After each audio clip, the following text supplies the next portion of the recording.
एक चूहा, एक इंसान, एक जहाज और इससे पूरी दुनिया सतर्क हो गया। अप्रैल 2026 अंटार्कटिक महासागर के बीच एक आलीशान क्रूज जहाज अंटार्कटिका के सपनों जैसे यात्रा पर निकले और एक एक करके बीमार पड़ने लगे। बुखार, मांसपेशियों में दर्द और सांस लेने में तकलीफ और फिर मौत। यह जहाज था डच क्रूज शिप और इस पर फैलने वाला वायरस था एंडीज वायरस। यह कोई साइंस फिक्शन नहीं, यह मई 2026 की रियल घटना है। हंटा वायरस एक बहुत ही दुर्लभ और बहुत ही खतरनाक चूहों से फैलने वाला वायरस है। यह मुख्य रूप से संक्रमित चूहों और उनके बिट के संपर्क में आने से फैलता है। हंटा वायरस के 50 से ज्यादा प्रकार है। यह चूहों में रहता है लेकिन उन्हें कोई बीमारी नहीं होती, उनके सिर्फ यह वाहक बन जाते हैं। इंसान संक्रमित हो जाता है सिर्फ चूहे के सांस, पेशाब और बिट के संपर्क में आने से।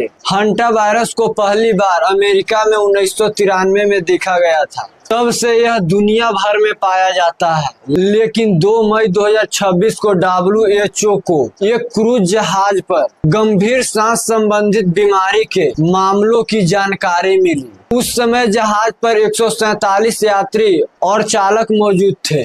6 मई 2026 को WHO ने पुष्टि की यह एंडीज वायरस था।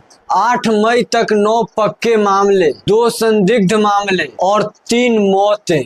जहाज ने कैनरी आइलैंड के तरफ रुख मोड़ दी। 10 मई को यात्री को उतारा गया और 6 यूरोपीय देशों तथा कनाडा के लिए उड़ान भरे गए। एक बेहद सामान्य घटना भी हुआ। ब्रिटिश सेना के जवान RAF विमान क्रिस्टन दा कुन्हा नामक द्वीप पर पैराशूट से उतारे क्योंकि वहां एक जहाज का पुराना यात्री रह रहा था जिसे संक्रमण का शक था। यह एक दूरदराज द्वीप अभियान था सिर्फ एक संभावित मामले के लिए। एंडीज वायरस हंटा वायरस का वह एक प्रकार है जो इंसान से इंसान में फैल सकता है।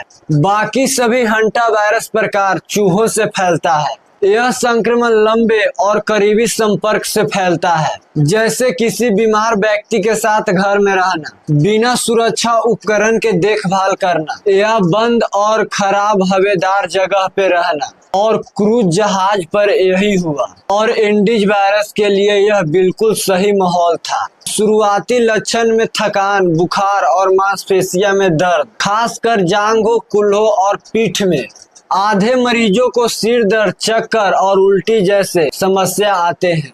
यह सब बिल्कुल फ्लू जैसा हो रहा था, कोई पहचान नहीं सका। 4 से 10 दिन बाद खांसी और सांस लेने में तकलीफ शुरू हो गई जब फेफड़े तरल पदार्थ से भरने लगे। हंटा वायरस के लिए कोई विशेष दवा नहीं है, जल्द ICU और दवा मिलने से ठीक हो सकते हैं। कोई दवा नहीं, कोई वैक्सीन नहीं, लेकिन रुकिए, घबराने से पहले सच सुनिए। विशेषज्ञों का कहना है कि हंटा वायरस को इंसानों के बीच फैलना इतना दुर्लभ है कि महामारी आना असंभव है। UK हेल्थ सिक्योरिटी एजेंसी के अनुसार यह वायरस सामान्य रोजमर्रा के संपर्क से नहीं फैलता है और आम लोगों के लिए खतरा बहुत कम है। WHO के इस घटना को दुनिया भर में सबसे कम जोखिम माना जाता है, लेकिन यही सबक कोविड ने भी दिया था। जब तक हम कम जोखिम कहें, वायरस फैलता रहा। इस बार हम सतर्क हैं, इस बार हमें तैयार रहना होगा। एंडीज वायरस के मुख्य स्रोत दक्षिण अमेरिका के चूहे हैं। जिस जहाज से यह फैला वह अर्जेंटीना के पास से यात्रा कर रहा था। एक चूहा, एक इंसान, एक जहाज और इससे पूरी दुनिया सतर्क हो गया।